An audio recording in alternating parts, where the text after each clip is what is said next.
আমাদের আন্দোলনটা ছিল মেধার, কোটা না মেধা, বলা হয়েছিল মেধা। প্রথমবারের মতো ৩,৫০০ নার্সকে আমরা নতুন করে রিক্রুট করেছি। এই ৩,৫০০ নার্স আমার স্বাস্থ্য মন্ত্রণালয় সম্পর্কে নানান রকমের কথা কাহিনী বলা আছে, পোস্টিং বাণিজ্য, বদলি বাণিজ্য। এবার আমরা প্রথমবারের মতো চেষ্টা করলাম নার্সদেরকে তার পছন্দ মতো। আমাদের আন্দোলনটা ছিল মেধার, কোটা না মেধা, বলা হয়েছিল মেধা।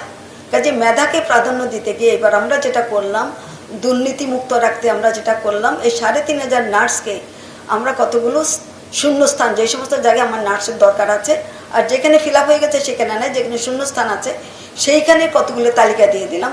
বললাম তোমরা এখানে তোমাদের কোন ইউনিয়নে তুমি যেতে চাও, একদম ইউনিয়ন পর্যন্ত তোমরা তোমাদের চয়েসটা দিয়ে দাও। হয়তো ১, ২, ৩, ১০টা সে চয়েস দিল। ওই 10টার মধ্যে মেধার উপরে ডিপেন্ড করে, তার যার মেধা যত ভালো সে তত ভালো তার নিজের পছন্দের জায়গায় যেতে পারবে, আর যার মেধা তুলনামূলকভাবে পিছিয়ে সে আর একটু কম পছন্দের জায়গায় যেতে পারবে।